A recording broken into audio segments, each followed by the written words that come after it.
ആദ്യം തന്നെ നന്ദി. അവിടെ പോയി നിൽക്കാൻ പറഞ്ഞില്ലല്ലോ നിങ്ങളാരും. പ്രത്യേകിച്ച് ഈ മൈക്കിന് മുന്നിൽ ഇങ്ങനെ നിന്ന് പ്രസംഗിക്കുമ്പോൾ ഒരു പ്രാസംഗികയുടെ രൂപഭാവാദികളും ഭാഷയും ഒക്കെ വേണമല്ലോ. അത് ഇല്ലാത്തതിന്റെ ഒരു ആത്മവിശ്വാസക്കുറവുകൊണ്ടുകൂടി ആയിരിക്കാം. പക്ഷേ ഇവിടെ ഇരുന്ന് സംസാരിക്കാൻ കുഴപ്പമില്ല. അപ്പൊ എല്ലാരും ഒരു കുറച്ചുകൂടി ഒരു എനർജറ്റിക് ആയി ഇരിക്കണം എന്നുള്ള ഒരു അഭ്യർത്ഥന ആദ്യം തന്നെ പറയുന്നു. ഞാനാണെങ്കിൽ കൂറ കോമഡി കളിക്കുന്ന കൂട്ടത്തില. തമാശയൊക്കെ പറഞ്ഞാൽ ചിരിച്ചേക്കണം കേട്ടോ, അല്ലെങ്കിൽ എനിക്ക് വിഷമമാണ്.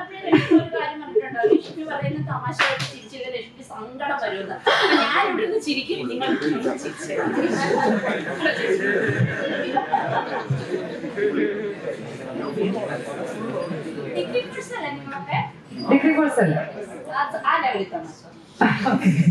എല്ലാരും പത്രം വായിക്കുന്നവരും TV ഒരു അക്കാഡമിക് പർപ്പസിൽ കാണുന്നവരും ഒക്കെ ആണോ? ആണോ? എല്ലാരും കാണാറുണ്ടോ TV ഒക്കെ? ഏത് പരിപാടിയാ ഇഷ്ടം? ഏത് ചർച്ചാ പരിപാടിയാ? ഏത് ചാനലിലെ ചർച്ചാ പരിപാടിയാ ഇഷ്ടം? 24-ലെയാ? ഇപ്പൊ റിപ്പോർട്ടർ കൊണ്ടുവന്ന പരിപാടിയെ കുറിച്ച് നിങ്ങളുടെ അഭിപ്രായം എന്താ? ഈ ചാനലിലെ എഡിറ്റേഴ്സ് തന്നെ അങ്ങോട്ടും ഇങ്ങോട്ടും വരുന്ന ഓരോ പരിപാടികൾ, അവരുടെ ആ ദിവസത്തെ കുറിച്ച് അവര് സംസാരിക്കുന്നത്, ആ ദിവസത്തെ വാർത്തകളെ കുറിച്ചൊക്കെ സംസാരിക്കുന്ന ആ റിപ്പോർട്ടറിലെ പുതിയ ഒരു പരിഷ്കാരമാണ്. ഇതുവരെ നമ്മൾ കണ്ടിട്ടില്ല ദൃശ്യമാധ്യമ രംഗത്ത് അങ്ങനെ ഒരു പരിഷ്കാരം. അതിനെ കുറിച്ച് നിങ്ങൾക്ക് എന്താ തോന്നുന്നേ? നല്ലതാണോ? പേരെന്താ? എങ്ങനെയുണ്ട് ആ ഒരു പരിഷ്കാരം? എങ്ങനെയുണ്ട്?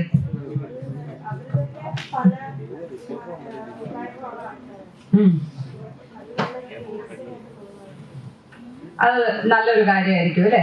പക്ഷെ ആർക്കെങ്കിലും അതിനെ കുറിച്ച് എന്തെങ്കിലും വിമർശനം ഉണ്ടോ? ഉണ്ടോ?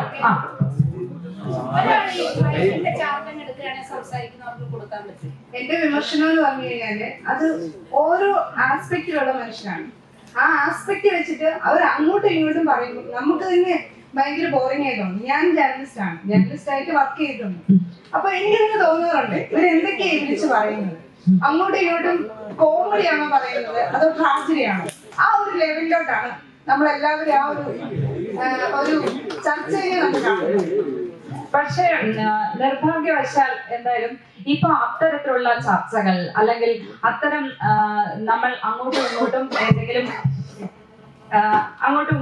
അഭിപ്രായ വ്യത്യാസങ്ങൾ, ഒരു കുറച്ചുകൂടി തീവ്രമായിട്ടുള്ള അല്ലെങ്കിൽ ഒരു മോശം ലാംഗ്വേജ് ഉപയോഗിക്കുന്ന ഡിസ്കഷൻസിനൊക്കെ വ്യൂവർഷിപ്പ് കൂടുതലാണ്. അല്ലെങ്കിൽ ഏതെങ്കിലും ഒരു പൊളിറ്റിക്കൽ പാർട്ടിയുടെ സൈഡ് പിടിച്ച് പറയുന്നതിന് ആ പൊളിറ്റിക്കൽ പാർട്ടിയുടെ സൈബർ വിങ് പിന്നെ അത് ഏറ്റെടുക്കുകയും അതിനെ വലിയ തോതിൽ പ്രചരിപ്പിക്കുകയും അതിന് വ്യൂവർഷിപ്പ് കൂടുതലാണ്.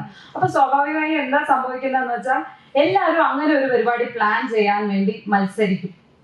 എനിക്ക് തോന്നുന്നില്ല ഇനി വരുന്ന ഓരോ ചാനൽ ഇതിന് റേറ്റിംഗ് കൂടുന്നതിനനുസരിച്ച് ഒരു പക്ഷേ മറ്റ് ചാനലുകളും ആ ഒരു നിലയിലേക്ക് തന്നെ ചിന്തിക്കും.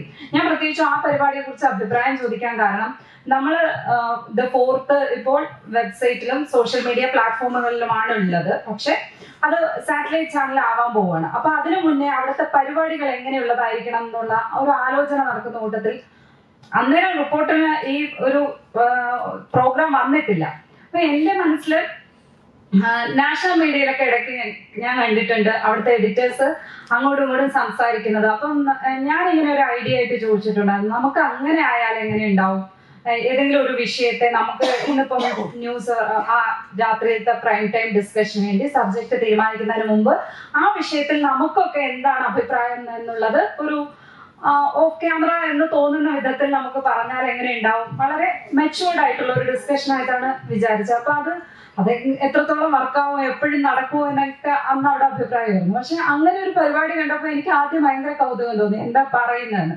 പക്ഷെ അങ്ങനെ പറയുന്നത് കൊണ്ട് കുഴപ്പമുണ്ട് എന്ന് തോന്നുന്നില്ല. ഓരോരുത്തർക്കും ഒരു ജേർണലിസ്റ്റിക് ആയിട്ടുള്ള വ്യൂ വേറെ തന്നെ ആയിരിക്കും. പക്ഷെ അതിനകത്ത് എനിക്ക് തോന്നിയ ഒരു കുഴപ്പം എന്ന് വെച്ചാൽ അങ്ങോട്ടും ഇങ്ങോട്ടും ഒരു പരിധി വിട്ട് ഉള്ള വാഗ്വാദങ്ങൾ. അത് പലപ്പോഴും ജേർണലിസ്റ്റുകൾ എന്നുള്ള നിലയ്ക്ക് നമ്മളെ കുറിച്ച് സമൂഹത്തിന് ഒരു ധാരണയുണ്ട്, ഇവര് വളരെ മെച്ചുവേർഡ് ആയി കാര്യങ്ങൾ സംസാരിക്കുന്നത്. അതിനപ്പുറത്തേക്ക് ഒരു ലെവൽ താഴുന്നുണ്ടോ എന്നുള്ള ഒരു സംശയം എനിക്ക് തോന്നിയിട്ടുണ്ടായിരുന്നു. പ്രത്യേകിച്ചും സ്ത്രീകളായിട്ടുള്ള മാധ്യമപ്രവർത്തകരോടൊക്കെ MV നികേഷ് കുമാറിനെ പോലുള്ള ആളുകൾ ഒരു ലെവൽ താഴേക്ക് ഇയാൾ സുജയുടെ പറയേണ്ട കാര്യം, ഇപ്പൊ സുജയുടെ അഭിപ്രായ വ്യത്യാസം ഉണ്ടായിരിക്കാം, പക്ഷെ അതിനകത്ത് പറയുന്ന കാര്യത്തിൽ എനിക്ക് അങ്ങനെ ഒരു കാര്യം തോന്നിയിട്ടുണ്ടായിരുന്നു. ഞാൻ എന്തായാലും അതിലേക്ക് വഴിമാറി ചർച്ച പോകുന്നില്ല. എന്നെ വിളിച്ചിരിക്കുന്ന വിഷയം ഇപ്പോൾ സൈബർ ബുള്ളിങ്ങുമായി ബന്ധപ്പെട്ട കാര്യം പറയുന്നതിന് വേണ്ടിയിട്ടാണ്. നിർഭാഗ്യവശാൽ എനിക്ക് സൈബർ ബുള്ളിങ് പലതവണ നേരിടേണ്ടി വന്നിട്ടുള്ള ആളാണ്.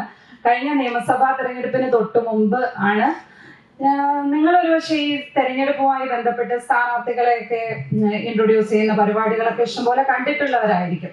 അപ്പൊ നമ്മൾ ഒരു സ്ഥാനാർത്ഥിയെ കുറിച്ച് പരിപാടി ചെയ്യുന്നതിനോ അയാളെ കുറിച്ച് ആർട്ടിക്കിൾ ചെയ്യുന്നതിനോ അയാളെ കുറിച്ച് പരിപാടി ചെയ്യുന്നതിനോ ഒക്കെ നമ്മൾ അയാളെ നോട്ട് ചെയ്യുന്ന അയാൾക്ക് എന്തെങ്കിലും ഒരു പ്രത്യേകത ഉണ്ടെങ്കിൽ ഉറപ്പായിട്ടും നമ്മൾ ആ തരത്തിലൊരു ലൈറ്റ് കണ്ടന്റ് ആയിട്ടുള്ള ഒരു പരിപാടി അവരെ കുറിച്ച് പ്ലാൻ ചെയ്യാൻ ചാൻസ് ഉണ്ട്, അങ്ങനെ ഒരു സെഗ്മെന്റിലേക്ക് വേണ്ടി. അതുപോലെ തന്നെയാണ് ഞാൻ അരിത ബാബു എന്ന് പറയുന്ന കായംകുളത്തെ UDF സ്ഥാനാർത്ഥിയുടെ ഒരു പരിപാടിയിലേക്ക് അവരെ സെലക്ട് ചെയ്യുന്നതും അവരെ അതിലേക്ക് നമ്മൾ ഷൂട്ട് ചെയ്യുന്നതും. സ്വാഭാവികമായും നമ്മൾ ആരും കണ്ടിട്ടില്ല ഇതുവരെയും ഒരു സ്ഥാനാർത്ഥി ക്ഷീര കൃഷി ചെയ്യുന്ന അല്ലെങ്കിൽ പശുവിനെ കറക്കുകയും പശുവിനെ മേയ്ക്കുകയും അങ്ങനെ ഒരു തൊഴിൽ സ്വീകരിച്ചിട്ടുള്ള ഒരാൾ സ്ഥാനാർത്ഥിയായി എത്തുന്നു. അതും സംസ്ഥാനത്ത് തന്നെ ഏറ്റവും പ്രായം കുറഞ്ഞ സ്ഥാനാർത്ഥി, വനിതാ സ്ഥാനാർത്ഥി. അങ്ങനെയുള്ളപ്പോൾ തീർച്ചയായും അവര് ആ ഒരു ശ്രദ്ധ അർഹിക്കുന്ന ആളാണ്, നമ്മുടെ പരിപാടിക്ക് ആപ്റ്റ് ആയിട്ടുള്ള ആളാണെന്ന് കണ്ടെത്തി. ജബ് വി മെറ്റ് എന്ന് പറയുന്ന പരിപാടിയിൽ അവിടെ ചെന്ന് അവര് എല്ലാ ദിവസവും ചെയ്യുന്ന ജോലിയാണ് കേട്ടോ ഈ പശുവിനെ കറക്കലും പാല് കൊണ്ടുപോകലും. ഇന്ന് പാല് കൊണ്ടുപോകാൻ ഞാനും വരാം എന്ന് പറഞ്ഞ് അവരുടെ കൂടെ ബൈക്കിന്റെ പുറകെ കയറി ഇരുന്ന് പോയതേ ഓർമ്മയുള്ളൂ, പിന്നെ ഒന്നും ഓർമ്മയില്ല. അങ്ങനെയല്ലായിരുന്നു പരിപാടി വന്നപ്പോഴൊന്നും പ്രശ്നമില്ലായിരുന്നു. പരിപാടി ഭയങ്കര കാര്യമായി റിസീവ് ചെയ്യപ്പെട്ടു, വേറെ പ്രശ്നമൊന്നും ഇല്ലായിരുന്നു. പക്ഷെ അതിന് തൊട്ടു മുമ്പ് ആ കാര്യത്തിൽ എൻ്റെ ഒരു അഭിപ്രായ വ്യത്യാസം അന്നേരം ഞാൻ ആ ഡിസ്കഷൻ വേളയിൽ തന്നെ പറഞ്ഞിട്ടുണ്ടായിരുന്നു. നമുക്ക് എതിർ സ്ഥാനാർത്ഥിയുടെ എന്തെങ്കിലും ഒരു ചെറിയ വേർഷനും കൂടി അല്ലെങ്കിൽ എതിർ സ്ഥാനാർത്ഥിയെ കുറിച്ച് കൂടി ഒരു പരിപാടി എന്ന് പറഞ്ഞപ്പോൾ പറഞ്ഞു ഇത് ഞങ്ങളുടെ സീനിയേഴ്സ് പറഞ്ഞു ഇത് അങ്ങനെ ഒരു പരിപാടി അല്ല. അവിടെ ഏറ്റവും നമുക്ക് അതിനകത്ത് ഈ പൊളിറ്റിക്കൽ ആയിട്ടുള്ള ബാലൻസിങ് വേണ്ട, നമുക്ക് വേണ്ടത് നമുക്ക് ഇങ്ങനെ പ്രത്യേകതയുള്ള സ്ഥാനാർത്ഥികൾ. അതിപ്പം ഈ ലക്ഷ്മി ചെയ്യുന്നത് കായംകുളത്തെ UDF സ്ഥാനാർത്ഥിയെ കുറിച്ചാണെങ്കിൽ വേറെ കുട്ടി അഖില നന്ദകുമാറിനെ ഇപ്പൊ എല്ലാവർക്കും അറിയാമായിരിക്കും. കേസ് അറിയാമോ? അഖില നന്ദകുമാറിനെ അറിയില്ല?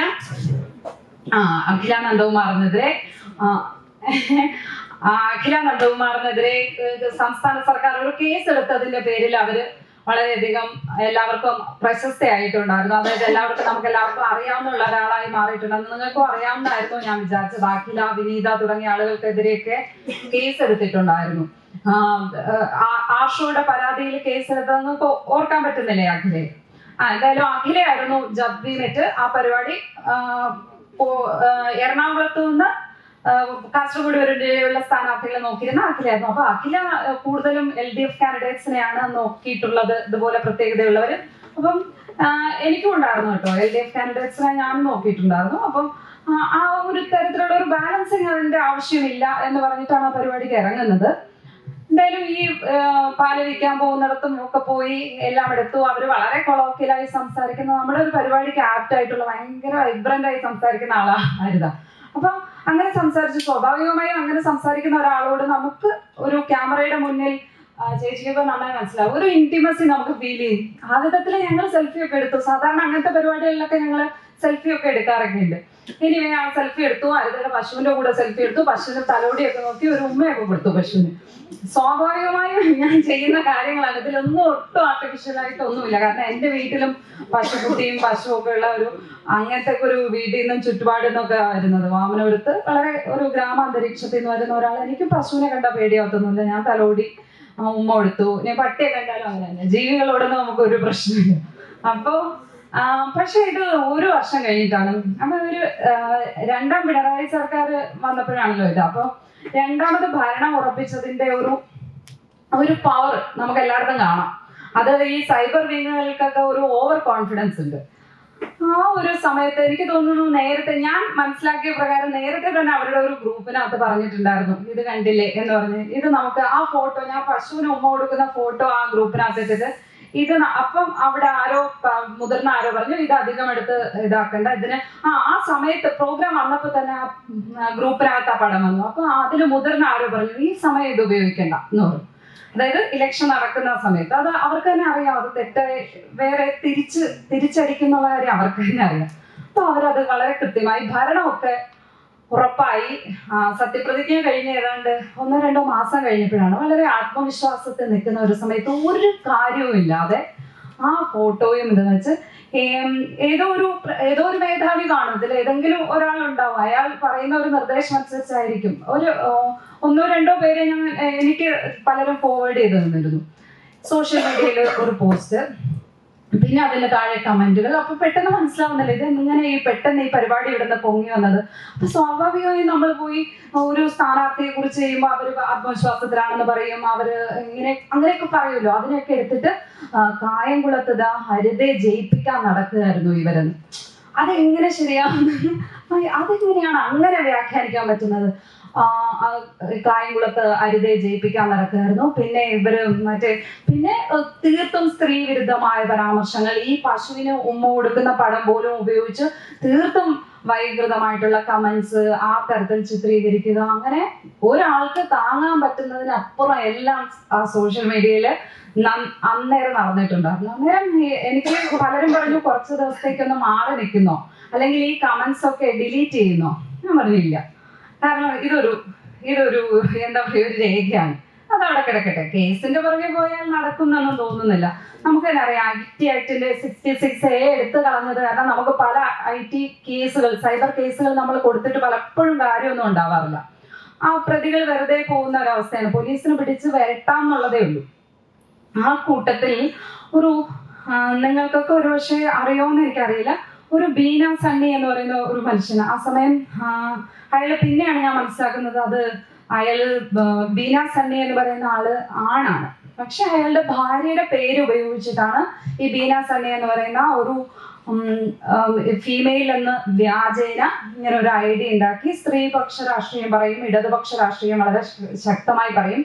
ആ കൂട്ടത്തിൽ വളരെ അപകീർത്തികരമായ പരാമർശങ്ങൾ ഇതിനെ കുറിച്ച് ഇദ്ദേഹം ഇടുന്നു. ഇദ്ദേഹത്തിൻ്റെതായിരുന്നു ഏറ്റവും കൂടുതൽ നടന്ന ആ സൈബർ അറ്റാക്കിൽ ഏറ്റവും കൂടുതലായി നടന്നത് ബീന സണ്ണിയുടെ പ്രൊഫൈലിൽ നിന്നുള്ളതായിരുന്നു. ബീന സണ്ണിക്കെതിരെ ഞാൻ കേസ് കൊടുത്തു. നമ്മളിതില് അപ്പോ പല നിയമവിദഗ്ധരോടൊക്കെ ചോദിക്കുമ്പോൾ അവര് പറഞ്ഞു ഇതിനകത്ത് എല്ലാവരെയും നമുക്ക് ഓടിപ്പോയി പിടിക്കാനൊന്നും പറ്റില്ല. തൽക്കാലം ഈ കമന്റ്സിനൊന്നും ആദ്യമൊക്കെ ഞാനിരുന്ന് റിപ്ലൈ ചെയ്യാൻ തുടങ്ങി. ഇത് പണ്ട് പി ബിജുവിനെതിരെ നിങ്ങൾക്ക് PK ബിജു അല്ലെ, PK ബിജു MP ആയിരിക്കുമ്പോൾ ആലത്തൂര് അദ്ദേഹത്തിന്റെ അമ്മ കറ്റ കൊയ്യാൻ പോയപ്പോ അന്ന് ഇങ്ങനെ കൊണ്ടുവന്നില്ലായിരുന്നോ, അന്ന് അമ്മ കറ്റ കൊയ്ത് കൊണ്ടുവരുന്ന ഫോട്ടോ കൊണ്ടുവന്നപ്പോ ഇങ്ങനെ ആരും പറഞ്ഞില്ലല്ലോ, അല്ലെങ്കിൽ പന്ന്യൻ രവീന്ദ്രൻ മുടി വളർത്തിയതിനെ കുറിച്ച് പറഞ്ഞപ്പോ അന്നും നിങ്ങൾ ആരും എതിർ സ്ഥാനാർത്ഥിയുടെ കാര്യം ചോദിച്ചില്ലല്ലോ. അപ്പൊ ഇത്തരം ഫീച്ചേഴ്സ് ഇതെല്ലാം സ്ഥിരം വരുന്നതല്ലേ എന്നൊക്കെ പറഞ്ഞ് ഞാൻ വളരെ നിഷ്കളങ്കമായി ന്യായീകരിച്ചുകൊണ്ടിരിക്കുക. പിന്നെ എനിക്ക് മനസ്സിലായി ആ അർത്ഥത്തിൽ ന്യായീകരിക്കാൻ പറ്റുന്ന ഒന്നല്ല. പിന്നെ ഒരു ലെവൽ കഴിയുമ്പോൾ നമുക്കും ദേഷ്യം വരുന്നുണ്ട്, ദേഷ്യപ്പെടാൻ ശ്രമിക്കുന്നുണ്ട്. നമ്മൾ നമ്മളും വേറൊരു തരം ലാംഗ്വേജ് ഉപയോഗിച്ച് അതിനോട് പ്രതികരിക്കാൻ ശ്രമിക്കും. അപ്പൊ എനിക്ക് പലയിടത്തുനിന്നും ഇത് കിട്ടി, നിങ്ങൾ ഒരു ഉത്തരവാദിത്തപ്പെട്ട മാധ്യമ സ്ഥാപനത്തിൽ ജോലി ചെയ്യുന്നു, നിങ്ങൾക്ക് അതിനോട് നിയമപരമായി അതിനോട് പ്രതികരിക്കാം, അതിനെ പരാതി കൊടുക്കാം. അതല്ലാതെ സോഷ്യൽ മീഡിയയിൽ അതിന് മറുപടി പറഞ്ഞുകൊണ്ട് നിൽക്കുന്നത് ഒരിക്കലും അത് കടലിൽ കായം കലക്കുന്നത് പോലെയുള്ളൂ. അവർക്ക് ഓരോരുത്തർക്കും പോയി മറുപടി കൊടുക്കാൻ സാധിക്കില്ല. ദയവ് ചെയ്ത് കുറച്ച് ദിവസത്തേക്ക് ഇത് നോക്കാതിരിക്കാം, കമന്റ് ചെയ്യാതിരിക്കാം. അതിനോട് കുറച്ച് ദിവസത്തേക്ക് ആ അക്കൗണ്ട് മരവിപ്പിച്ചാലും വേണ്ടില്ല. പക്ഷെ ഞാൻ അക്കൗണ്ട് ഒന്നും മരവിപ്പിച്ചില്ല. ഈ പറഞ്ഞ പോലെ അത് ഡിലീറ്റ് ചെയ്യാനോ ഒന്നും നിന്നില്ല. ഈ പരാതി കൊടുത്തു. ബീന സണ്ണിക്കെതിരെ പരാതി കൊടുത്തപ്പോൾ തന്നെ അവിടുന്ന് ഒരു പോലീസ് ഓഫീസർ, സൈബർ പോലീസ് എന്നെ വിളിക്കുകയാണ്. എന്നിട്ട് പറഞ്ഞു ഇത് പ്രതിപക്ഷ നേതാവിനെതിരെ അടക്കം ഒരുപാട് പേർക്കെതിരെ ഇദ്ദേഹം ഇങ്ങനെ ചെയ്തിട്ടുണ്ട്, ഇയാള് ഒരു സ്ഥിരം സൈബർ ക്രിമിനലാണ്, മാഡം ഇത് വിടുന്നതാണ് നല്ലത്. ഇപ്പൊ ഇയാൾക്കെതിരെ ഈ കമന്റ് വെച്ചിട്ട് നമുക്കൊന്നും ചെയ്യാൻ പറ്റില്ല. കാരണം അതൊരു ആൾക്ക് നിയമവശമൊക്കെ അറിയാം, ഇതെങ്ങനെ ഇതിനെയൊക്കെ മറികടന്ന് കമന്റ് ചെയ്യാം, അല്ലെങ്കിൽ ഇതിനെയൊക്കെ എങ്ങനെയൊക്കെ വളച്ചൊടിച്ച് പോസ്റ്റ് ഇടാന്നൊക്കെ അറിയാം. അത് കാരണം നമ്മള് ഈ പറയുന്ന ഒരു അപകീർത്തികരമായ പരാമർശം എന്നുള്ളതിന്റെ പേരിൽ മാത്രം നമുക്ക് അവർക്കെതിരെ ഒന്നും ചെയ്യാൻ പറ്റില്ല. പക്ഷെ ഈ നടത്തിയിട്ടുള്ള ഒരു സൈബർ അറ്റാക്ക് ഉണ്ട്, ഇത്രയും ആളുകളെ കൊണ്ട് ഇങ്ങനെ പറയിപ്പിക്കുക, ആ ഒരു പ്രവൃത്തി നമുക്ക് അയാളെ വേണമെങ്കിൽ വിളിച്ചൊന്ന് ഓൺ ചെയ്ത് വിടാം എന്നാണ് എന്നോട് പറയുന്നത്. ഞാൻ പറഞ്ഞു നിങ്ങളിനി ഞാൻ പരാതി എന്നതിന്റെ പേര് അങ്ങനെ ചെയ്യണം എന്നും ഞാൻ പറയുന്നില്ല. പക്ഷെ ഇന്നതുപോലെയാണ് പിന്നെ ആ കേസ് ഇങ്ങനെ കൊടുക്കുകയും പിന്നെ ഓഫീസിൽ നമുക്ക് ലീഗൽ ഈ കാര്യങ്ങൾ ഡീൽ ചെയ്യുന്ന ആളുകളുണ്ട്, അവരോട് പറഞ്ഞിട്ട് ഞാൻ പിന്നെ വളരെ വേഗം അതിൽ നിന്ന് മാറാനാണ് ശ്രമിച്ചത്. വളരെ വേഗം എൻ്റെ വാർത്തകളിലും ഞാൻ എൻ്റെതായ കാര്യങ്ങളിലും എൻ്റെ ജീവിതത്തിലേക്കും മാറുകയായിരുന്നു. പക്ഷെ ഇപ്പോഴും ഞാനൊരു എന്തെങ്കിലും ഒരു പോസ്റ്റ് ഇട്ട് കഴിഞ്ഞാൽ അതിൻ്റെ താഴെ നിന്ന് ഏതെങ്കിലും, അത് ചിലപ്പോൾ ഏതെങ്കിലും ഒരു പൊളിറ്റിക്കൽ ഒരു വ്യൂ ഉള്ള കാര്യമാണെങ്കിൽ, ഒരു പക്ഷേ ഈ പറഞ്ഞ ഈ കേസിലാണെങ്കിൽ നമ്മളിപ്പോൾ ഒരു ആന്റി ലെഫ്റ്റ് ആയിട്ടുള്ള ഒരു വാർത്തയോ മറ്റോ ഷെയർ ചെയ്ത് കഴിഞ്ഞാൽ അപ്പോൾ വന്നിട്ട് അതിൻ്റെ താഴെ വന്ന് ഈ സ്ക്രീൻഷോട്ട് വന്നിട്ട് അതേ അറ്റാക്ക് ഒരു ചെറിയ രൂപത്തിൽ എങ്കിലും നടക്കാറുണ്ട്. ഇപ്പൊ ഞങ്ങളൊക്കെ തന്നെ തമാശക്ക് അങ്ങനെ ഒരു കാര്യം നടന്നതിനെ അത്രയും ലാഘവത്തോടെ എടുക്കാൻ എനിക്കിപ്പോ പറ്റുന്നുണ്ട്. പക്ഷെ ആ ഒരു സമയത്ത് അങ്ങനെ പറ്റുന്നുണ്ടായിരുന്നില്ല. കാരണം ജീവിതത്തിൽ ആദ്യമായിട്ടായിരുന്നു അങ്ങനെ ഒരു അനുഭവം. ഒരു തരം വളഞ്ഞിട്ട് നമ്മളെവിടെ ഒരു സൈബർ ലിഞ്ചിങ് എന്ന് പറഞ്ഞാൽ അത് ശരിക്കും അനുഭവിക്കാൻ പറ്റുന്നത് ആ ഒരു സമയത്താണ്. ശരിക്കും നമ്മൾ വല്ലാതെ വലഞ്ഞു പോകും, നമ്മളാകെ തളർന്നു പോകുന്ന ഒരവസ്ഥ തന്നെയാണ്. ജോലി ശ്രദ്ധിക്കാൻ പറ്റില്ല. നമുക്ക് ഫോണിലാണെന്ന് പറഞ്ഞാൽ എപ്പോഴും അയ്യോ എന്താണ് പറയണത് എന്ന് പറഞ്ഞിട്ട് ഇങ്ങനെ നോക്കിക്കൊണ്ടിരിക്കുന്ന ഒരവസ്ഥയാണ്. വേറൊരു കാര്യം ഞാൻ പിന്നെ കുറച്ചുകൂടി സ്ട്രോങ് ആയി മൂവ് ചെയ്ത് ഇത് പിന്നെ ഇത് ഇവരുടെ ഒരു എന്താണ് ഇപ്പൊ സംഭവിച്ചുകൊണ്ടിരിക്കുന്നത് നിങ്ങൾക്കും അറിയാം. ഈ മാപ്രകൾ എന്നുള്ള വിളിപ്പേര് നിങ്ങളും കേട്ടിട്ടില്ലേ? നിങ്ങൾക്ക് ഇഷ്ടമാണോ അത് വിളിക്കുന്നത്? മാപ്രാന്ന് കേട്ടിട്ടുണ്ടോ? മാപ്രാന്ന് വിളിക്കുന്ന കേട്ടിട്ടേ ഇല്ലേ? ഭാഗ്യവാന. അപ്പൊ മാധ്യമ പ്രവർത്തകർ എന്നുള്ളതിന്റെ ചെറു രൂപമായിട്ടാണ് ഈ മാപ്രകളെ പ്രയോഗിക്കുന്നത്. അതും ഇടത് സൈബർ പരീക്ഷണശാലകളിൽ നിന്നുണ്ടായ ഉൽപ്പന്നം തന്നെയാണ് ഈ മാപ്രകൾ. അപ്പം നിങ്ങൾ നാഷണൽ ലെവലിലൊക്കെ പ്രസ്റ്റിറ്റ്യൂട്ട്സ് എന്ന് വിളിച്ച് കളിയാക്കും, അതിന് പകരം മാപ്ര. അതിപ്പോഴാണ് ഈ പദം ഏറ്റവും കൂടുതൽ. അത് നിങ്ങൾ ഈ ജേർണലിസം അല്ലെങ്കിൽ മാസ് കമ്മ്യൂണിക്കേഷൻ ഈ മീഡിയ ഫീൽഡുമായി ബന്ധപ്പെട്ട് പഠിക്കാൻ വന്നിട്ടും ആ പേര് ശ്രദ്ധിച്ചിട്ടില്ല എങ്കിൽ കുഴപ്പമുണ്ട്, ശ്രദ്ധിക്കണം. അങ്ങനെയും ഒക്കെ പറയാറുണ്ട്. അപ്പോൾ നമ്മൾ ഏതെങ്കിലും ഒരു സത്യസന്ധമല്ലാതെ ഏതെങ്കിലും ഒരു വിഭാഗത്തിന് വേണ്ടി മാത്രം വെറുതെ, അതായത് ആളുകളെ ദ്രോഹിക്കാൻ വേണ്ടി മാത്രം നെഗറ്റിവിറ്റി കണ്ടെത്തുന്ന, ഏതിനും കുറ്റം കണ്ടുപിടിക്കുന്ന ഒരു വിങ്ങാണ്, ഒരു കൂട്ടമാണ് എന്ന് പറയാൻ വേണ്ടിയാണ് നമ്മളെ ഈ മാപ്രകൾ എന്ന് പറയുന്ന പദം വെച്ച് നമ്മളെ ഒരു തെറി വിളിക്കുന്ന പോലെ പറയുന്ന മാപ്രകൾ എന്ന് പറയുന്നു. ഞാനൊക്കെ ഇത് നേരിടുന്ന സമയത്തൊന്നും ഈ മാപ്ര വിളിയൊന്നും ഉണ്ടായിരുന്നില്ല. അതിനുശേഷം ഇപ്പൊ ഈ അടുത്താണ് സർക്കാരിന്റെ ഓരോ വർഷം കഴിയുന്തോറുമാണ് ആത്മവിശ്വാസം വർദ്ധിച്ചു വരിക, അതിന്റെ അണികൾക്കാണെങ്കിലും അതിന്റെ സൈബർ പോരാളികൾക്കാണെങ്കിലും. അതുകൊണ്ട് തന്നെ ഇത്തരം പദങ്ങളും ഒക്കെ കൂടുതലായി വന്നിട്ടുണ്ട്. അപ്പൊ എന്ത് തെറിയും മാധ്യമപ്രവർത്തകരെ വിളിക്കാം എന്നുള്ള ഒരു അവസ്ഥയൊക്കെ ഉണ്ട്. അതിന്റെ ഭാഗമായിട്ട് തന്നെയാണ് ഈ പലതരത്തിലുള്ള കേസുകളും ഉണ്ടായിരിക്കുന്നത്. പക്ഷെ നമുക്ക് ഈ കേസുകളൊക്കെ ഉണ്ടാകുമ്പോഴേ ഈ കേസുകൾക്കെതിരെ പ്രതികരിക്കാൻ ഉള്ള ഒരു സ്പേസോ റൈറ്റോ ഒക്കെ നമുക്ക് ഇപ്പോഴും ഇവിടെ നിലനിൽക്കുന്നുണ്ട് എന്നുള്ളത് വലിയ കാര്യം. നമുക്ക് ഇപ്പൊ അഖിലേക്കെതിരായ കേസാണെങ്കിൽ തെളിവില്ല എന്ന് പറഞ്ഞിട്ട് പോലീസ് പിൻവലിച്ചിട്ടുണ്ട്. പലർക്കും എതിരെ, സർക്കാരിനെതിരെ, പ്രത്യേകിച്ചും സർക്കാരിനെതിരായ പ്രതിഷേധങ്ങളെ കുറിച്ചുള്ള വാർത്തകൾ റിപ്പോർട്ട് ചെയ്താൽ കേസിൽ പെടുന്ന അവസ്ഥ കേരളത്തിൽ ഉണ്ട് എന്നുള്ള യാഥാർത്ഥ്യവും നിങ്ങൾ എല്ലാവരും മനസ്സിലാക്കണം. നാഷണൽ ലെവലിൽ നോക്കിയാൽ ഇപ്പോഴും UAPA ചുമത്തി അറസ്റ്റ് ചെയ്യപ്പെട്ട് കിടക്കുന്ന മാധ്യമപ്രവർത്തകർ പോലുമുണ്ട്. പ്രബർ പുരകായസ്ഥയെ എല്ലാവർക്കും അറിയാമെന്ന് വിചാരിക്കുന്നു. ന്യൂസ് ക്ലിക്കിന്റെ എഡിറ്റർ, ഒക്ടോബർ മുതൽ അദ്ദേഹം ജയിലിലാണ്. അതിനെതിരെ പ്രതികരിക്കാൻ പോലും നാഷണൽ ലെവലിൽ ഇതുവരെയും ആർക്കും പറ്റുന്നില്ല എന്നുള്ളതാണ്.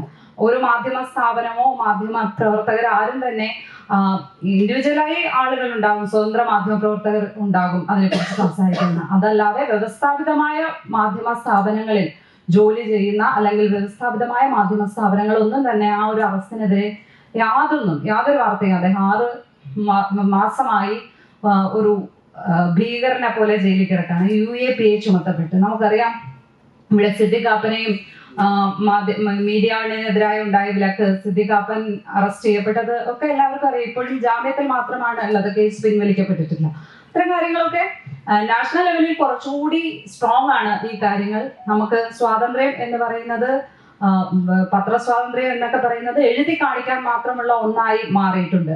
ആ ഒരു അവസ്ഥ എന്തായാലും ഇവിടെ ഇല്ല എന്നുള്ളതിൽ ആശ്വസിക്കാം എന്നുള്ളതേ ഉള്ളൂ. ഇവിടെയും അത്തരത്തിൽ മാധ്യമപ്രവർത്തകരെ തെരഞ്ഞു പിടിച്ചിട്ട് ആക്രമിക്കുന്ന, സർക്കാർ വിരുദ്ധ വാർത്തകൾ ചെയ്യുന്നവർക്കെതിരെ കേസ് ചുമത്തുന്ന ഒരു നില ഉണ്ട്. അത് പ്രതിഷേധങ്ങൾ റിപ്പോർട്ട് ചെയ്യുന്നവർക്കെതിരെയാണ് ഇപ്പോൾ ഉള്ളത് എങ്കിലും അതൊരു വല്ലാത്ത സാഹചര്യം തന്നെയാണ്. അത് ആ ഒരു സർക്കാരിന്റെ നടപടികൾ കൂടിയാണ് ഇങ്ങനെ പറയുന്നവർക്ക്, ഈ ബുള്ളിങ് നടത്തുന്നവർക്കും ഒരു ആത്മവിശ്വാസമോ ആവേശമോ ഒക്കെ ആകുന്നത്. അതുകൊണ്ട് മാപ്രകൾ അവരെ തല്ലിക്കൊല്ലേണ്ടവരാണെന്ന് വരെ എഴുതുന്നവരെ കണ്ടിട്ടുണ്ട്. എൻ്റെ ഒപ്പം കോളേജ് പഠിച്ച വളരെ നന്നായി നല്ല അക്കാഡമിക് ലെവലിലുള്ള ഒരാളിപ്പം ഗൾഫിൽ വർക്ക് ചെയ്യാണ്, എൻ്റെ സുഹൃത്താണ്. ഭയങ്കര തീവ്ര ഇടതുപക്ഷ അനുഭാവിയാണ്, സൈബർ ആക്ടിവിസ്റ്റ് ആണ്, സൈബർ പോരാളി എന്നാണല്ലോ നമ്മൾ പറയുന്നത്, സൈബർ പോരാളിയാണ്. അപ്പം അവൻ ഒരു ദിവസം എഴുതിയിരുന്ന പോസ്റ്റാണ്, മനോരമയിലുള്ള ആരെങ്കിലും പരസ്യമായി തല്ലണം, അതാണ് എൻ്റെ ആഗ്രഹം. ഒരാളുടെ ആഗ്രഹം പറഞ്ഞിരിക്കുക. അപ്പൊ ഞാൻ വിളിച്ചു ശരിക്കും. ഈ പറയുന്ന ഇവിടെ പല ഇപ്പം UDF-ഉം LDF-ഉം ഒക്കെ ഉണ്ട്. ഈ നേതാക്കന്മാർക്കൊക്കെ തമ്മിൽ നല്ല ബന്ധമാണ് അങ്ങോട്ടും ഇങ്ങോട്ടും. അവരൊന്നും ഇങ്ങനെ അങ്ങോട്ടും ഇങ്ങോട്ടും സംസാരിക്കില്ല. പിന്നെ എങ്ങനെ ഒരു പാർട്ടിക്ക് വേണ്ടി ഇങ്ങനെ സംസാരിക്കുകയും ചെയ്യുന്ന ആളുകളുടെ സ്ഥാനം ഗുണ്ടകളെക്കാൾ കഷ്ടമാണ്. നിങ്ങൾക്കൊന്നും ഒരു ആവശ്യം വന്നാൽ ഒരാളും ഉണ്ടാവില്ല തിരിഞ്ഞു നോക്കാൻ. ഇത്തരം മോശം വാക്കുകൾ ഉപയോഗിച്ച് ഇങ്ങനെ ഒരു ഗുണ്ടയേക്കാൾ അതപ്പതിച്ച് നിനക്ക് എങ്ങനെ എഴുതാൻ പറ്റുന്നു എന്ന് ഞാൻ ചോദിച്ചു. ഒന്നുമില്ലെങ്കിലും നിന്റെ സുഹൃത്താണെന്ന് പറയാൻ തന്നെ എനിക്ക് നാണക്കേട് തോന്നുന്നു ഇങ്ങനെ ഒരു ലാംഗ്വേജ് ഉപയോഗിച്ച്. അപ്പൊ പക്ഷെ അങ്ങനെ പറഞ്ഞാൽ മനസ്സിലാവില്ല ലക്ഷ്മി, നിനക്കത് മനസ്സിലാവില്ല, അത് ഞങ്ങളുടെ വികാരമാണ്. മറ്റേ മനോരമ ഏതോ വാർത്ത ചെയ്തതിനെ കുറിച്ചാണ് ഈ പറയുന്നത്. എന്ത് വികാരമായാലും നിങ്ങളുടെ കൂടെ നിൽക്കാൻ ആരും ഉണ്ടാവില്ല എന്നുള്ള കാര്യം നിങ്ങൾക്കൊരു പ്രശ്നം വരുമ്പോൾ മനസ്സിലാവും. ഇങ്ങനെ ചെയ്യുന്നവരെ സൈബർ ഗുണ്ടകൾ എന്നല്ലാതെ വേറൊരു തരത്തില്, അത് തെരുവിൽ ഗുണ്ടായുസം കാണിക്കുന്നതും സൈബർ സ്പേസിൽ കാണിക്കുന്നതും എല്ലാം ഒരേ നിലയിൽ തന്നെ ട്രീറ്റ് ചെയ്യപ്പെടുള്ളൂ എന്ന് ഞാൻ അവനോടൊന്ന് പറഞ്ഞിരുന്നു.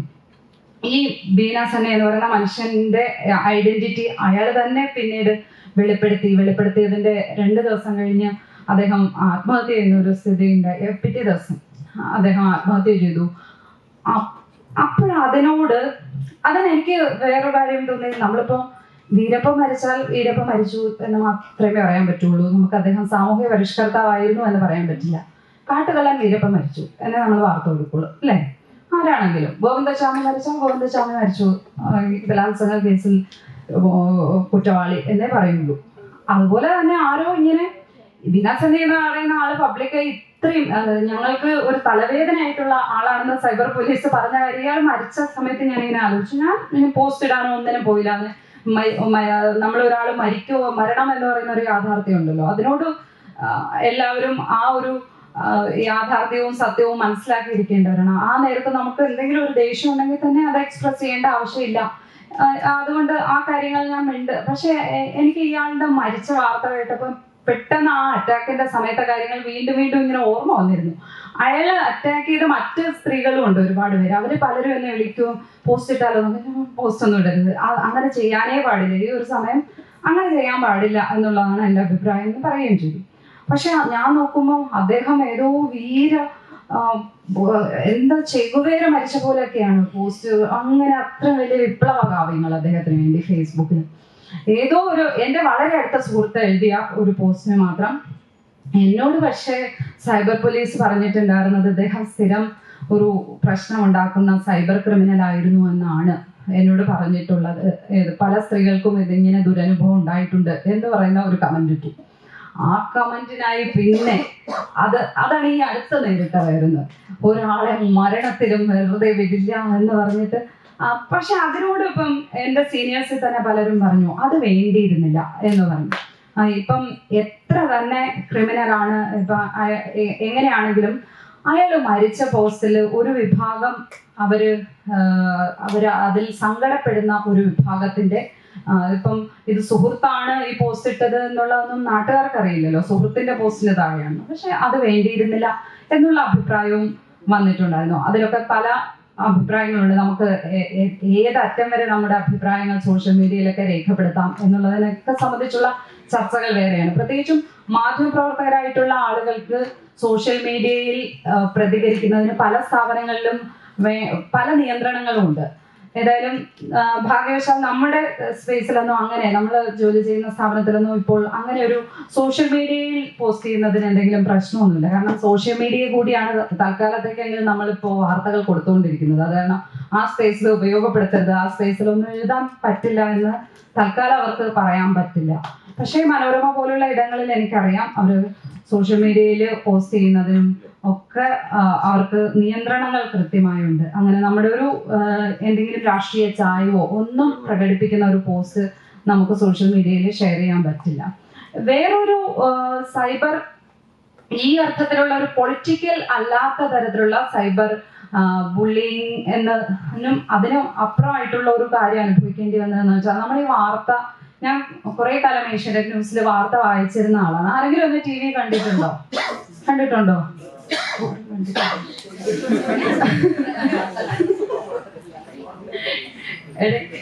ഇടയ്ക്ക് ഗീത ചേച്ചിയോട് ചോദിച്ചാൽ യൂട്യൂബിലൊക്കെ പഴയ ക്ലിപ്പ് കാണും, എടുത്ത് കാണിച്ചു തരും. സത്യമായിട്ട് ഞാൻ വാർത്ത വായിക്കുന്ന ആളായിരുന്നു. അപ്പൊ ഞാൻ വാർത്ത വായിക്കുമായിരുന്നു. ഞാൻ പണ്ട് ഏഷ്യാനെറ്റ്, ഇപ്പൊ ഞാൻ പോർട്ട് എന്ന് പറയുന്ന സ്ഥാപനത്തിലാണ് വർക്ക് ചെയ്യുന്നത്, അതിൽ തന്നെ പറഞ്ഞല്ലോ അല്ലെ. ഏഷ്യാനെറ്റില് വാർത്ത വായിക്കുമായിരുന്നു. അപ്പൊ ഈ വാർത്ത വായനയുടെ നമ്മുടെ വാർത്ത വായനയുടെ ചിത്രങ്ങൾ എടുത്തിട്ട് അതിന്റെ ഒരു യൂട്യൂബറാണ് അത് നേരെ ആ വീഡിയോ എടുക്കും. എന്നിട്ട് ആ വീഡിയോയുടെ താഴെ അയാൾ ഒന്നും ചെയ്യില്ല, അയാൾ ആ വീഡിയോനെ വേറെ എന്തെങ്കിലും തരത്തിലൊന്നും ചെയ്യില്ല. പക്ഷേ അതിന്റെ താഴെ അത് അയാൾക്ക് അറിയാവുന്ന ആരെങ്കിലും ആയിരിക്കും, സ്ഥിരമായി അശ്ലീല കമന്റുകൾ വരും.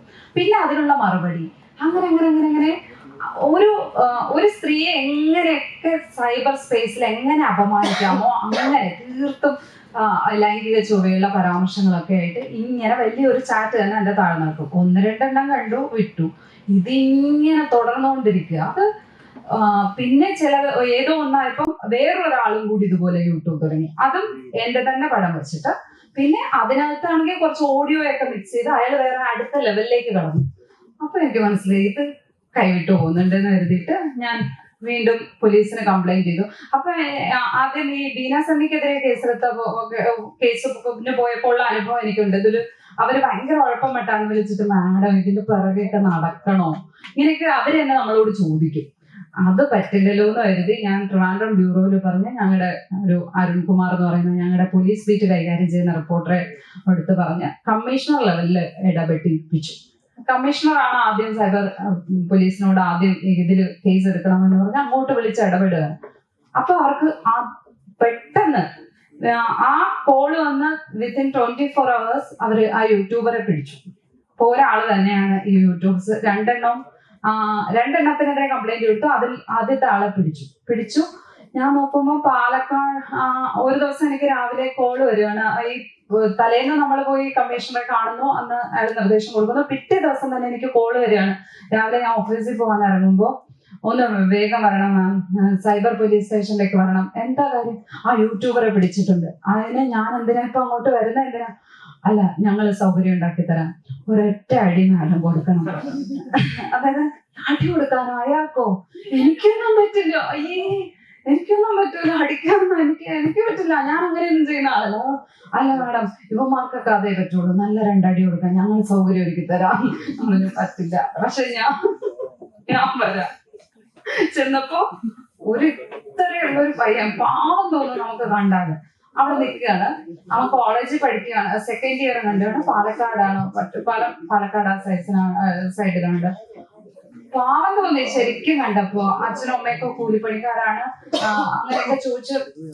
അപ്പൊ എന്തിനാ നീ ഇത് ചെയ്ത് എന്തിനാന്നൊക്കെ ഞാൻ വിളിച്ചവര് ചോദിക്കുന്നുണ്ട്. അപ്പൊ പറഞ്ഞ യൂട്യൂബ് തുടങ്ങിയ വരുമാനം കിട്ടുമെന്ന് പറഞ്ഞിട്ട്, അങ്ങനെയാണ് യൂട്യൂബിലെ കൂടെ വരുമാനം ഉണ്ടാക്കാൻ വേണ്ടിയിട്ടാണ് ഞാനിത് തുടങ്ങിയത്. ഇവരെങ്ങനെ നിനക്ക് കിട്ടി? ഇവരുടെ മോൻ സ്കൂളിൽ പഠിക്കുകയാണ്, അവൻ പോയി സ്കൂളിൽ ക്ലാസ്സിൽ ചെല്ലുമ്പോഴത്തേക്കും കുട്ടികൾ കാണിച്ചു കൊടുക്കില്ലേ ഇത്? ഇവരെ തന്നെ നീ ഇവരുടെ കുടുംബത്തെ കുറിച്ച് ആലോചിച്ചോ, ഇവരുടെ കുട്ടിയെ കുറിച്ച് നീ ആലോചിച്ചോ എന്നൊക്കെ ചോദിക്കുമ്പോ അവൻ ഇങ്ങനെ എൻ്റെ അടുത്ത്, ഞാൻ മാപ്പ് പറയാം മേഡത്തോട്, കാര്യം പിടിക്കാമെന്ന്. അങ്ങനെ കാലൊന്നും പിടിക്കാൻ പറ്റില്ല എന്ന് പറഞ്ഞ അവസാനം എന്തായാലും അവന്റെ അടുത്ത് അവന്റെ ദയനീയമായി ഇങ്ങനെ നമ്മൾ പലയിടത്തും ഞങ്ങളുടെയൊക്കെ ഒരു ജനറേഷന്റെ കുഴപ്പം എനിക്ക് തോന്നുന്നു കുറച്ച് അലിവുള്ളവരാണ്. ഈ മാതിരി മൃഗീയമായ കാര്യങ്ങൾ ചെയ്യുന്നവരും വന്ന് അയ്യോ എന്ന് പറഞ്ഞാൽ ചിലപ്പോ ഞാൻ അറിയാതെ പോട്ടെ എന്ന് വിചാരിക്കും. അവസാനം ഇവന്റെ കരച്ചിലും വെള്ളം കണ്ടിട്ട് ഞാൻ പറഞ്ഞു, ഇനി ഇവനെതിരെ കേസൊന്നും വേണ്ട, ഇനി ചെയ്യില്ല എന്ന് പറഞ്ഞ്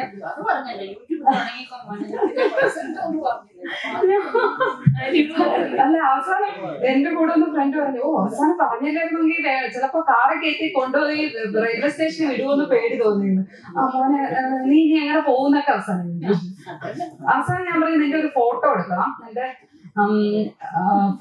എന്നിട്ട് അവൻ നിന്റെ മുഖം ഒന്നും കാണിക്കില്ല, എന്നിട്ടും അവന്റെ മുഖം ഒന്നും കാണിച്ചു. ഞാൻ ഭയങ്കര എത്തിക്കലായിരുന്നു. മുഖമൊന്നും കാണിക്കാതെ ഒരു പടം എടുത്ത് ഞാൻ അവന്റെ കഥയൊക്കെ കൂടി പറഞ്ഞിട്ട് ഞാൻ ഫേസ്ബുക്കിൽ അങ്ങനെ സൈബർ പോലീസ് എന്തായാലും കമ്മീഷണറുടെ ഇടപെടലോടെ ആണെങ്കിൽ 24 മണിക്കൂറിനുള്ളിൽ പിടിച്ചല്ലോ. കാരണം എനിക്കതൊരു അതോടെ തന്നെ അത് തന്നെ എനിക്ക് വലിയ ഒരു നമുക്ക് ഈ ഒരു സിസ്റ്റം തരുന്ന ഒരു ധൈര്യമാണത്. നമുക്കെതിരെ അറ്റാക്ക് നടത്തിയ ഒരാളെ ഇനിയിപ്പം ചിലപ്പോൾ മുഖ്യമന്ത്രി വിളിച്ചു പറഞ്ഞിട്ടോ കമ്മീഷണർ വിളിച്ചു പറഞ്ഞിട്ടോ ആയിരിക്കും എങ്കിൽ കൂടി ആ ഒരു പേരിനെങ്കിലും ആ നടപടി ഉണ്ടായത് വല്ലാത്തൊരു ആത്മവിശ്വാസം തരുന്നതായിരുന്നു. അത് ഞാൻ അപ്പൊ തന്നെ സെലിബ്രേറ്റ് ചെയ്തു. ഞാൻ ഫേസ്ബുക്കിലൊക്കെ ഇട്ടു. അപ്പൊ എല്ലാവരും ഷെയർ ചെയ്യും, അത് ചെറിയ പോർട്ടലുകളൊക്കെ വാർത്തയാക്കുകയൊക്കെ ചെയ്തു. അത് വലിയ സന്തോഷം തോന്നിയ ഒരു കാര്യമാണ്. എന്തൊക്കെ പറഞ്ഞാലും കൂടുതൽ നിയമ നടപടിയിലേക്കൊന്നും പോയില്ലെങ്കിൽ പോലും അത് ആളുകൾക്ക് ഒരു സന്ദേശമാണ്, ഇങ്ങനെ ചെയ്യരുത് എന്നുള്ള ഒരു സന്ദേശമാണ്. പിന്നെ അതിനുശേഷം സൈബർ പോലീസിന്റെ തന്നെ വിളിച്ചിട്ട് പിന്നെ പരാതി കൊടുത്തതായല്ലോ കഷ്ടം എന്ന് തോന്നുന്നത്. മാഡം ഇന്ന ഒരു പോർട്ടലുണ്ട്, അവിടെ കയറി നോക്കിയാൽ നിങ്ങളുടെയൊക്കെ വേറെ പഠനം. ഞാൻ നോക്കുമ്പോൾ ശരിയാണ്. അത് എല്ലാ മുതിർന്ന എല്ലാ അളകനന്ദ അടക്കം എല്ലാ മാധ്യമ പ്രവർത്തകർക്കെതിരെയും ഇങ്ങനെ അവരുടെ തല മാത്രം വെച്ചിട്ട് താഴെ ന്യൂഡായിട്ടൊക്കെ ഉള്ള പടങ്ങൾ ഇങ്ങനെ ഇട്ടിരിക്കുകയാണ്. പിന്നെ 1-2 തവണ കയറി നമ്മൾ ഒന്നുകൂടെ കയറിയാൽ പിന്നെ നമ്മൾ എന്തോ കാശ് അടയ്ക്കാനൊക്കെ പറയും. എന്നാൽ മാത്രമേ അങ്ങനത്തെ പോർട്ടലുകളിലേക്കാണ് അത് ഇട്ടിരിക്കുന്നത്. അപ്പൊ ഇതൊക്കെ ഇവരുടെ ഇന്റലിജൻസ് ഉപയോഗിച്ച് കയറി നമ്മളോട് പറയുന്നു. പക്ഷെ ഇതിനെതിരെയൊക്കെ എന്ത് നടപടി എടുക്കാൻ പറ്റുമെന്ന് മാത്രം അവർക്കറിയില്ല. ഇതെല്ലാം 1-2 പിന്നെ ഞാൻ ആ സൈബർ പോലീസ് വിങ്ങിന് അവരെ വിളിച്ചാൽ പിന്നെ എടുക്കാതായി. സത്യം പറഞ്ഞാൽ ഇങ്ങനത്തെ എന്തോ മനുഷ്യനെ ആന്തലുണ്ടാക്കുന്ന കാര്യം പറയാനാണ് ഇവര് വിളിക്കുന്നത്. ഇവർക്ക് ഒന്നും തന്നെ ചെയ്യാൻ പറ്റില്ല. പക്ഷെ നമുക്കിത് കണ്ട് സങ്കടപ്പെടാമെന്നല്ലാതെ പിന്നെ പല സുഹൃത്തുക്കളും പറഞ്ഞു ഇങ്ങനെ ഒരു ധാര തന്നെയുണ്ട്, അതിനെയൊന്നും കുറിച്ച് ഈ അഴുക്ക് ചാലുകളെയൊന്നും ശ്രദ്ധിക്കാതെ മുന്നോട്ട് പോവുക എന്നുള്ളതേ ഉള്ളൂ. ഇതിനൊക്കെ കുറിച്ച് നമ്മൾ ഇതിനൊക്കെ പുറകെ നടന്നാൽ ഇതിനേ നേരം ഉണ്ടാവുള്ളൂ എന്ന് പറയുന്നതാണ് സത്യം. നമുക്ക് തിരക്ക് പിടിച്ച ജീവിതമാണ്. ഒന്നാമത് മാധ്യമപ്രവർത്തനം ചെയ്യുക എന്ന് പറഞ്ഞാൽ തന്നെ നിലവിലെ സാഹചര്യത്തിൽ നമ്മുടെ ഷെഡ്യൂളും ഷിഫ്റ്റും വ്യക്തി ജീവിതവും എല്ലാം കൂടി നമുക്ക് സംയോജിപ്പിച്ച് കൊണ്ടുപോകാൻ തന്നെ ഒരു ബുദ്ധിമുട്ടുള്ള ഒരു സമയമാണ്. ആ സമയത്ത് ഇതും കൂടി നോക്കാൻ ഈ ഒരു നിയമപ്രശ്നവും പോലീസ് സൈബർ കേസ് ഇതുമായി ബന്ധപ്പെട്ട് നടക്കാൻ ഇന്ന് നേരം ഉണ്ടാവില്ല എന്നുള്ളത് കൊണ്ട് തന്നെ അതിന് പുറകെ അധികം ശ്രദ്ധിക്കാറില്ല. പിന്നെ എങ്കിലും പലരും ഇപ്പോഴും ചോദിക്കും ഇത്രയൊക്കെ ആയിട്ട് ഇപ്പോഴും ഫേസ്ബുക്കിലൊക്കെ ഓരോന്നൊക്കെ എഴുതുന്നു, വല്ലാത്ത ധൈര്യം തന്നെ. ധൈര്യമൊന്നും ഉണ്ടായിട്ടല്ല. പിന്നെ അതിനുശേഷം അല്ല, മുമ്പ് ഞാൻ അങ്ങനെ വലിയ തോതിൽ കമന്റ്സ് ഒന്നും ഞാൻ വായിച്ചു നോക്കാറൊന്നുമില്ല. പലതരം കമന്റ്സ് വരും. ചിലതിനൊക്കെ ചില ചോറി കമന്റ്സിനൊക്കെ നമ്മളിങ്ങനെ മറുപടി കൊടുക്കും. സ്ഥിരം ചോദിക്കുന്ന ചോറി നമ്മൾ എന്നും ചെയ്യുന്ന ഒരു വീഡിയോ ആണെങ്കിലും ചെറിയ വാർത്തയാണെങ്കിലും കാർഡാണെങ്കിൽ പോലും നമ്മളെല്ലാം ആ സോഷ്യൽ മീഡിയ സ്പേസിൽ, കാരണം ഞാൻ പറഞ്ഞില്ലേ സാറ്റലൈറ്റ് ചാനൽ ആയിട്ടില്ല, അതുകൊണ്ട് തന്നെ ആ സ്പേസിൽ ഞാൻ എല്ലാം കൊണ്ടുവന്ന് ഷെയർ ചെയ്യും. പക്ഷെ നമ്മളുടെ ഒരു പേഴ്സണൽ ആയിട്ടുള്ള ഫോട്ടോ ഇട്ടാൽ അപ്പൊ വന്നിട്ട് താഴെ ചോദിക്കും വേറെ പണിയൊന്നുമില്ലേ ചേച്ചി, ഏഷ്യാനെറ്റിന്ന് പറഞ്ഞു വിട്ടോ, ഇങ്ങനെ വളരെ നിഷ്കളങ്കമായ ചോദിക്കുന്നത്. വേറെ ജോലിയൊന്നും ഇല്ലേ? അപ്പൊ പലതിനും ഞാൻ ഇല്ല എന്ന് മാത്രം ചില അത്തരം ഒരു ചൊറി കമ്മ്യൂണിറ്റി എന്തുകൊണ്ടോ നമ്മുടെ ആ സ്പേസിലുണ്ട്. പിന്നെ നമ്മള് ഇതൊക്കെ ഭയന്നിട്ട് സോഷ്യൽ മീഡിയയിൽ കയറാതിരിക്കുക എന്നൊക്കെ പറഞ്ഞാൽ, സോഷ്യൽ മീഡിയ എന്നൊക്കെ പറയുന്നത് നമ്മുടെ സമൂഹത്തിന്റെ ഒരു പരിച്ഛേദം തന്നെയാണ്. അവിടെ നമ്മുടെ സമൂഹത്തിലുള്ള എന്തൊക്കെ വൃത്തികേടുണ്ടോ ആ വൃത്തികേടൊക്കെ ഉണ്ട്, എന്തൊക്കെ നന്മയുണ്ടോ അതും ഉണ്ട് അവിടെ. അപ്പൊ അവിടെ പോവാതിരിക്കുന്നത് കൊണ്ട് മാത്രം നമ്മൾ ഒരു സമൂഹത്തോട് നമ്മൾ ഇന്ററാക്ട് ചെയ്യുന്നില്ല എന്നുള്ളതേ ഉള്ളൂ. അല്ലാതെ നമ്മൾ അങ്ങനെ മൂടിക്കെട്ടി ഇരുന്നത് കൊണ്ട് പ്രത്യേകിച്ച് കാര്യമൊന്നുമില്ല. കാരണം സോഷ്യൽ മീഡിയ നമുക്ക് മുന്നോട്ട് വയ്ക്കുന്ന വേറെ തരം സാധ്യതകളുണ്ട്. ഒരു മാധ്യമ പ്രവർത്തകനോ പ്രവർത്തകയോ ആയി നാളെ നിങ്ങൾ പോകുമ്പോൾ നിങ്ങളുടെ വാർത്തകൾ ഒരുപക്ഷെ നിങ്ങൾ കൊടുക്കുന്ന മീഡിയത്തെക്കാൾ പബ്ലിസിറ്റി ഒരുപക്ഷെ ആ ഒരു സ്പേസ് വഴി നിങ്ങൾക്ക് കിട്ടാൻ ചാൻസ് ഉണ്ട്. ഒരുപാട് പേരിലേക്ക് എത്തുന്നത് പലപ്പോഴും സോഷ്യൽ മീഡിയ വഴിയായിരിക്കും. അതുകൊണ്ട് നമ്മൾ ആ സ്പേസിലേക്ക് പോകുന്നില്ല, കൊട്ടി അടച്ചിരിക്കുക എന്ന് പറഞ്ഞാൽ നമ്മൾ സമൂഹത്തിലേക്ക് ഇറങ്ങുന്നില്ല എന്ന് പറയുന്നതിന് തുല്യമാണ്. അതുകൊണ്ട് ആ സ്പേസ് ഒന്നും പൂർണ്ണമായും വിടണമെന്നോ എന്ന് വ്യക്തിപരമായി എനിക്ക് തോന്നിയിട്ടില്ല. ഞാൻ ആർക്കും അങ്ങനെ ഒരു ഉപദേശം കൊടുക്കത്തുമില്ല. ഇത്രയുമൊക്കെയാണ് എനിക്ക് സോഷ്യൽ മീഡിയയിൽ നിന്ന് കിട്ടിയിട്ടുള്ള ബുള്ളിങ്ങുകളെക്കാളും ഒക്കെ നല്ല അനുഭവങ്ങളും തന്നിട്ടുണ്ട് എന്നുള്ളത്. നമ്മൾ എപ്പോഴും നെഗറ്റീവ് മാത്രം പറയുന്നല്ലോ, നെഗറ്റീവിന്റെ കൂടെ പോസിറ്റീവ്സ് ഒരുപാട് ഉണ്ടായിട്ടുണ്ട്. എന്തെങ്കിലും തരത്തിൽ നമ്മൾ നമ്മുടെ വാർത്തകളൊക്കെ തിരിച്ചറിയപ്പെടുകയും വാർത്തകളുടെ ഫലം ഉണ്ടാവുകയും ഒക്കെ ചെയ്തിട്ടുള്ള പലപ്പോഴും സോഷ്യൽ മീഡിയ പ്ലാറ്റ്ഫോംസിൽ കൂടിയാണ്. അതിൽ വരുന്ന വ്യൂവേഴ്സ് ആണ് പലപ്പോഴും, അതിലെ ഫോളോവേഴ്സ് ഒക്കെ തന്നെയാണ്. എന്തെങ്കിലും ഒരു പ്രശ്നമൊക്കെ നമ്മളിപ്പോ ഒരാൾക്ക് പല പല മനുഷ്യാവകാശ പ്രശ്നങ്ങൾ, അങ്ങനത്തെ ഒക്കെ പ്രശ്നങ്ങളിലൊക്കെ ഭയങ്കരമായി പെട്ടെന്നുള്ള ഇടപെടലുകൾ ആ ഒരു സ്പേസിൽ നിന്ന് ഉണ്ടാവാറുണ്ട്. നമുക്ക് വളരെ വേഗം, എനിക്ക് തോന്നുന്നു പ്രത്യേകിച്ചും ഫേസ്ബുക്കിലെ സുഹൃത്തുക്കളൊക്കെ വളരെ വേഗം നമ്മളൊരു വിശ്വാസത്തിലെടുത്തുകൊണ്ട് തന്നെ പല ഇത്തരം സാമ്പത്തിക സഹായങ്ങൾക്ക്, ഇപ്പൊ ഈ അടുത്ത് തന്നെ ഒരു പെൺകുട്ടി, ആ കുട്ടി പോക്സോ കേസിന് ഇരയാക്കപ്പെട്ട്, കുറെ വർഷം മുന്നേ പോക്സോ കേസിന് ഇരയാക്കപ്പെട്ട ഒരു കുട്ടി, ഇപ്പോഴും അതിന് മാനസികമായ ഒരു ഇത് കിട്ടിയിട്ടില്ല. അപ്പം അതിന് ഒരു ജീവിതം, അതിനിടയ്ക്ക് അത് കല്യാണം കഴിച്ച് ആ ഭർത്താവ് മരിച്ചു. ഇപ്പോഴും അതിന്റെ ട്രോമയിൽ നിന്ന് തിരിച്ചു കിടക്കാൻ പറ്റാത്ത ഒരു കുട്ടിയുടെ വാർത്തയെയും, അമേരിക്കയിലുള്ള ഒരാള് പെട്ടെന്ന് ആ കുട്ടിക്ക് വീട് വെച്ചു കൊടുക്കാം എന്ന് പറഞ്ഞ് ഇവിടുത്തെ സായി ഓർഗനൈസേഷൻസിനൊക്കെ സംഘടിപ്പിച്ചിട്ടാണ്. പക്ഷെ ആ ഒരു കോളൊക്കെ വരുന്നത് സത്യം പറഞ്ഞാൽ നമ്മൾ സോഷ്യൽ മീഡിയ പ്ലാറ്റ്ഫോംസിൽ ആ വാർത്തകൾ ഷെയർ ചെയ്ത് കാണുമ്പോഴാണ്. നമ്മളെയൊക്കെ പോലുള്ള മാധ്യമങ്ങൾ ഇപ്പൊ പുതുതായി തുടങ്ങുന്നവ, അവയ്ക്കൊരു റീച്ച് കിട്ടുന്നതും ശരിക്കും ഈ പ്ലാറ്റ്ഫോംസിൽ കൂടിയാണ്. പെട്ടെന്ന് വന്ന് ദ ഫോർത്ത് ഏതാണെന്ന് പറഞ്ഞ ആരും സെർച്ച് ചെയ്ത് ആ വെബ്സൈറ്റിലേക്ക് ആയിരിക്കില്ല കയറുന്നത്. പലപ്പോഴും ഒരു FB വഴിയായിരിക്കും ആളുകൾ അതിലേക്ക് എത്തുക, അല്ലെങ്കിൽ ഒരു ഇൻസ്റ്റാ പേജ് വഴിയായിരിക്കും. ഇപ്പൊ നമ്മൾ പ്രധാനമായും ചെയ്യുന്നത്, ഈ ഇൻസ്റ്റയിലുള്ളവരാണ് ഏറ്റവും കൂടുതൽ, ചെറിയ ആളുകളുള്ളത് ഇൻസ്റ്റയിലാണ്. നിങ്ങളൊക്കെ മറ്റേ തന്ത വൈബെന്നും തള്ള വൈബെന്നും ഒക്കെ പറയും FB-യിലുള്ളവരെ കുറിച്ച്. പക്ഷെ ഒരിക്കലും ഇൻസ്റ്റയിലുള്ളവര്, ചെറിയ പ്രായക്കാർ മുഴുവൻ ഇൻസ്റ്റയിലാണ്. ഇൻസ്റ്റയിലും കൊണ്ടുവന്ന് വാർത്ത ഇട്ടു എന്നുള്ളതാണ് ഇപ്പൊ നമ്മളോടുള്ള പരാതി. ഞങ്ങൾ എല്ലാ വാർത്തകളെയും റീലാക്കി, ഈ റീലിന് നല്ല റീച്ചാണ്. അപ്പൊ ഞങ്ങൾ 1 മിനിറ്റിൽ വാർത്ത റീലാക്കിയിട്ടിടും. അപ്പൊ കുറെ പേരെങ്കിലും പെട്ടെന്നാണെങ്കിലും ആ വാർത്ത വന്ന് കണ്ടുപോകുന്നുണ്ട്. ശരിക്കും ഞങ്ങൾ ചെയ്യുന്നത് ഒരു ജനറേഷനെ കൂടി ആ ഒരു വാർത്തയിലേക്ക് പിടിച്ചു വലിച്ചു കൊണ്ടുവരാനുള്ള ഒരു ശ്രമമാണ്. എത്രത്തോളം പേര് വന്നിട്ടുണ്ടെന്ന് അറിയില്ല. പിന്നെ എനിക്ക് തോന്നുന്നു ഇൻസ്റ്റയ്ക്കും പ്രായമായിട്ടുണ്ട്. ഇൻസ്റ്റയിലുള്ളവർക്ക് പ്രായമായി, കാരണം അവരും 18 വയസ്സും 20 വയസ്സിന് മുകളിലുള്ളവരാണല്ലോ. അപ്പം ആ ഒരു ഇൻസ്റ്റ തുടങ്ങിയ പ്രായത്തിലല്ല നിൽക്കുന്നത്, ഇൻസ്റ്റയ്ക്കും പ്രായമായിട്ടുണ്ട്. അപ്പൊ പല സബ്ജക്റ്റുകളും, പ്രത്യേകിച്ചും ഈ ജെൻഡർ പൊളിറ്റിക്സുമായി ബന്ധപ്പെട്ടത്, അല്ലെങ്കിൽ അങ്ങനെ നാഷണൽ വിഷയങ്ങൾ, അങ്ങനത്തെയൊക്കെ ജെൻഡർ പൊളിറ്റിക്സ്, പിന്നെ ജാതി സെൻസസ്, ജാതിയുമായിട്ട് ബന്ധപ്പെട്ട, മതവുമായി ബന്ധപ്പെട്ട കാര്യങ്ങൾ, പ്രശ്നങ്ങൾ, ഇതൊക്കെ ഇപ്പം യൂണിഫോം സിവിൽ കോഡ്, CAA, ഇതിനെയൊക്കെ കുറിച്ചുള്ള കാര്യങ്ങൾ നമ്മൾ ഇൻസ്റ്റയിൽ ഇടുമ്പോഴത്തേക്കും മറ്റ് പ്ലാറ്റ്ഫോംസ് കിട്ടാത്തതിനേക്കാളും ഒരു വലിയ റീച്ച് ഉണ്ട്. അതായത് ഞാൻ മനസ്സിലാക്കുന്നത് ആ ഒരു ജനറേഷൻ അതിനെ കുറിച്ച് അറിയാനുള്ള ഒരു ശ്രമം നടത്തുന്നുണ്ട്. അപ്പൊ ഇൻസ്റ്റാ പ്ലാറ്റ്ഫോമിൽ അത്തരം കണ്ടന്റ് കൊടുക്കുമ്പോൾ നന്നായി ഓടുന്നത് മറ്റു പ്ലാറ്റ്ഫോംസിനേക്കാൾ ഓടുന്നത് ശ്രദ്ധയിൽപ്പെട്ടിട്ടുണ്ട്. അതാണ് ഞങ്ങളിപ്പം ഇൻസ്റ്റയിലും ഒക്കെ ജേർണലിസം ചെയ്യാൻ തുടങ്ങിയിട്ടുണ്ട്. ഈ അസ്വാഭാവികമായി പെരുമാറുന്നത് കൊണ്ടാണോ അറിയില്ല, ഞങ്ങളുടെ ഇൻസ്റ്റ അക്കൗണ്ട് ഇടയ്ക്കിടയ്ക്ക് അടിച്ചു പോകുന്നുണ്ട്. അവർക്ക് തീർത്തും ഇഷ്ടമല്ല. ഈ ഇൻസ്റ്റയൊന്നും സത്യം പറഞ്ഞാൽ ഉണ്ടാക്കിയിരിക്കുന്നത് ഇതിനു വേണ്ടിയിട്ടല്ല, വാർത്തയ്ക്ക് വേണ്ടിയിട്ടല്ല. ഞങ്ങൾ അതിനു വേണ്ടി ഇങ്ങനെ വളച്ചൊടിച്ച് വാർത്തയ്ക്ക് വേണ്ടി ഇപ്പോൾ ഉപയോഗിച്ചുകൊണ്ടിരിക്കുകയാണ്.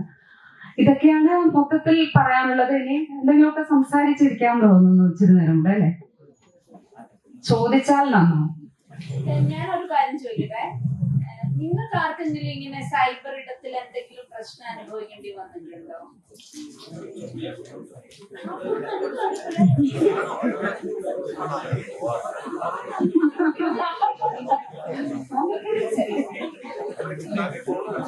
ആരെങ്കിലും സൈബർ സ്പേസില് ഇച്ചിരി അഗ്രസീവായി റിയാക്ട് ചെയ്തിട്ടുണ്ടോ അവിടെ? ഞാനൊക്കെ നിങ്ങളറിയില്ല, ഇച്ചിരി നല്ല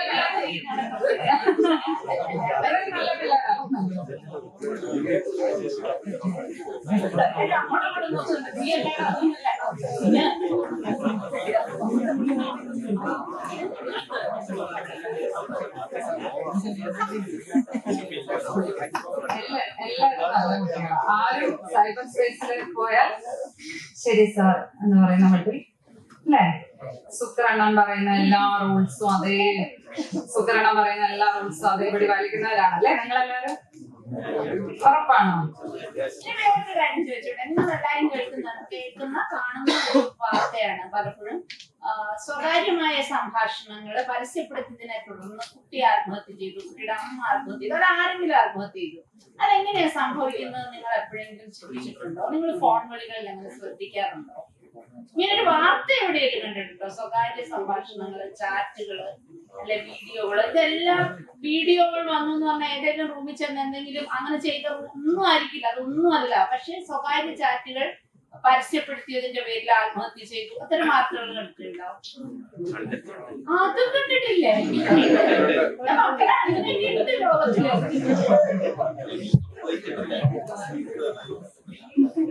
എനിക്ക് പറയാൻ തോന്നുന്നത് എന്താന്ന് വെച്ചാല്, ഞാനിപ്പോ ഡീൽ ചെയ്യുന്ന ഒരു സംഭവം എന്റെ തലമുറയില്, ഞാനിപ്പോ ലക്ഷ്മിയോട് പറയല്ലേ, എനിക്ക് നിങ്ങളുമായിട്ട് സംസാരിക്കാനുള്ള പ്രശ്നം ഏറ്റവും ഇളയ മകള് ഒരു മകളും നിങ്ങളെക്കാൾ 5 വയസ്സ് കൂടുതലാണ്. അതുകൊണ്ട് തലമുറയുടെ വിടവ് ഭീകരമാണ്. അപ്പോ ആ എന്റെ തലമുറയിലുള്ള ഒരു സ്ത്രീയുടെ കേസുമായിട്ട് നടക്കുകയാണ് ഇപ്പൊ എന്റെ ഒരു പ്രശ്നം. അവരുടെ കാർ എടുത്ത് ഇടിക്കുകയും ഒരാളോട് അത് പരാതി പറയുകയും ചെയ്തു. അതിന്റെ സെക്രട്ടറിയോട് പരാതി പറഞ്ഞപ്പോ സെക്രട്ടറിക്ക് കൃത്യമായി അറിയായിരുന്നു അദ്ദേഹം ഈ ഫോൺ റെക്കോർഡ് ചെയ്യുന്നുണ്ടെന്ന്. ഈ സ്ത്രീക്ക് അത് അറിയില്ല. ഇവര് പറഞ്ഞ പരാതി മുഴുവൻ റെക്കോർഡ് ചെയ്ത് കംപ്ലീറ്റ് എല്ലാ സോഷ്യൽ മീഡിയയിൽ ഇടുകയും, എനിക്കാണെങ്കിൽ എന്റെ ഒരു നല്ല മുഖം വരുന്നതിനകത്താണ് താന്ത് പണിയാടോ കാണിച്ചതെന്ന് പറയുന്നത് സോഷ്യൽ മീഡിയ വരുന്നതിനോട് എനിക്ക് വലിയ താല്പര്യമൊന്നുമില്ല.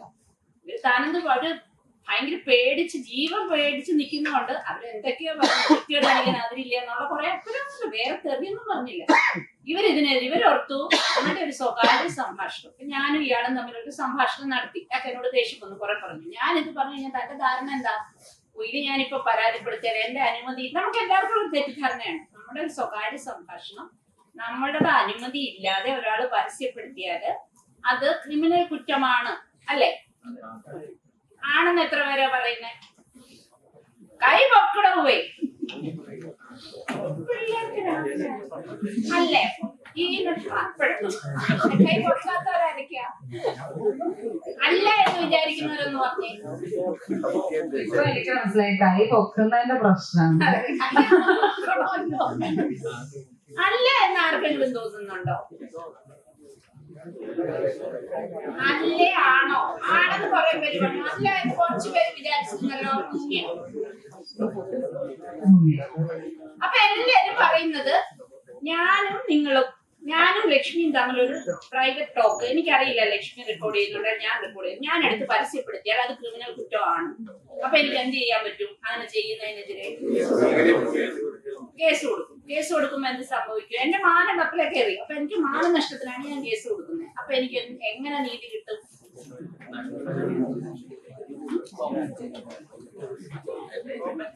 ഒരാളെങ്കിലും ഒന്ന് എഴുതേണ്ടെന്ന് ഉറച്ചു പറഞ്ഞു. നമ്മളൊക്കെ അറിയിപ്പോ കേസ് കൊടുക്കണം, കോമ്പൻസേഷൻ. അപ്പൊ അതെങ്ങനെയാണ്? എന്റെ മാനത്തിന് 1 കോടിയാണ്. ഞാൻ ഇപ്പൊ മറ്റേതുപോലെ എനിക്ക് 10,000 രൂപയല്ല, 1 കോടിയാ. അപ്പൊ 1 കോടിക്ക് ഞാൻ കേസ് കൊടുക്കാൻ എത്ര രൂപ കെട്ടിവെക്കണം? അത് കറക്റ്റ് ആയിട്ട് പറഞ്ഞു കേട്ടോ. ആരാണേലും 10 ലക്ഷം രൂപ ഞാൻ കെട്ടി വെക്കണം, എന്റെ കയ്യിൽ അതില്ല. അപ്പൊ ഞാൻ എന്ത് ചെയ്യണം? ആരൊക്കെ ഉണ്ട്, പക്ഷെ 10 ലക്ഷം രൂപ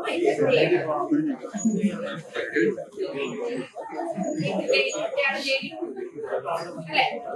എന്റെ പൊന്നു മക്കളെ, ഞാനൊരു സത്യം പറയാം. ഇന്ത്യൻ നിയമം അനുസരിച്ച് ഇതൊരു സിവിൽ കുറ്റം മാത്രമാണ്, അല്ല. അതുകൊണ്ട് എല്ലാവരും ഈ സംഭാഷണം നടത്തുമ്പോ സൂക്ഷിക്കുക. ഇങ്ങനെ ഒരെണ്ണം കൊണ്ട് അങ്ങോട്ട് ചെന്നാൽ ആദ്യത്തെ തിരിച്ചടി, this is not a criminal offence. ഇത് നിങ്ങൾ തമ്മിൽ സംസാരിക്കുന്നത് മൂന്നാമത് ഒരാൾ റെക്കോർഡ് ചെയ്തിട്ട് ഇടുകയാണെങ്കിൽ അത് ക്രിമിനൽ കുറ്റമാണ്. പിന്നെ നമ്മൾ പെൺകുട്ടികൾക്ക്, നിങ്ങൾ പെൺകുട്ടികൾക്ക്, ഞാൻ അമ്മച്ചിക്കും ഉള്ള ഒരു വേറെ സംരക്ഷണം, ദളിത്, സ്ത്രീ മുതലായ വിഭാഗങ്ങളിലുള്ളവരെ ആ പേര് പറഞ്ഞോ സ്ത്രീത്വത്തിന് അപമാനകരമായോ സംസാരിച്ചിട്ടുണ്ടെങ്കിൽ കേസ് കൊടുക്കാൻ പറ്റും.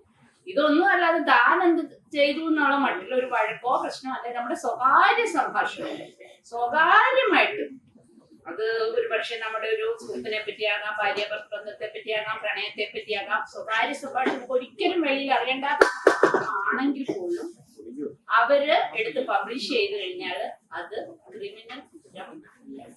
ഞാൻ ആ കേസിന്റെ പുറകെ എന്റെ കൂട്ടുകാരിയായിട്ട് കിടക്കാം. വനിതാ കമ്മീഷൻ മാത്രമാണ് സ്ട്രോങ് ആയിട്ട് അതിനകത്ത് ഇടപെട്ടത്. സിവിൽ കേസാണ് കൊടുക്കാൻ പറ്റുന്നത്. ഈ സിവിൽ കേസ് കൊടുത്താൽ അതിന്റെ ഒരു പ്രശ്നം, അത് വിധിയാകുമ്പോഴത്തേക്ക് മറ്റേ ആ സിനിമയിലെ പോലെ എന്തായിരുന്നു, സൗദി വെള്ളക്ക് ആ സിനിമയില്ലേ അതേപോലെ എന്റെ പൊന്നെ കേസ് ഒന്ന് തീർന്നാൽ മതി എന്ന് ആറും മറ്റവർക്കും അറിയാം.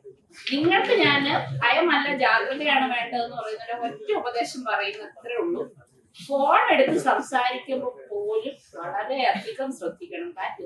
റെക്കോർഡഡ് സംവേ എവിടെയെങ്കിലും. ഇപ്പൊ പെഗാലസിനെ കുറിച്ചൊക്കെ ഇന്നലെ സാർ പറഞ്ഞതല്ലേ ഉള്ളൂ, ശശികുമാർ സാർ. ആരെങ്കിലും എവിടെയെങ്കിലും റെക്കോർഡ് ചെയ്തിട്ടുണ്ട്. രണ്ടാമത്, ഈ കഴിഞ്ഞ ദിവസം ഈ സൈബറിന്റെ വേറൊരു നാഷണൽ തല മീറ്റിംഗില് ഞാനല്ല സംസാരിച്ചത്, ഇത് അനുഭവിക്കുന്ന കുറെ പേര് സംസാരിച്ചപ്പോൾ അവര് പറയുന്ന കാര്യം, കുറെ കാലം വളരെ ആക്ടിവിസ്റ്റ് ആയിട്ടൊക്കെ നിന്നതിന് ശേഷം ആ കുട്ടിക്ക് ഒരു ജോലി കിട്ടണം. ജോലി ചെല്ലുമ്പോഴാണ് FBയില് ഇങ്ങനെ നമ്മൾ ഭയങ്കര ആക്ടിവിസ്റ്റ് ആയിട്ട് വളരെയധികം ചീത്തയൊക്കെ പറഞ്ഞ് സംസ്ഥാന സർക്കാരിന്റെയും മറ്റുള്ള നാഷണൽ സർക്കാരിന്റെയും വെറുതെ അയൽവക്കാരെയും നമ്മുടെ ആവേശം എല്ലാം പറഞ്ഞ് മൊത്തം റെക്കോർഡഡ് ആയി കിടക്കുകയാണ്.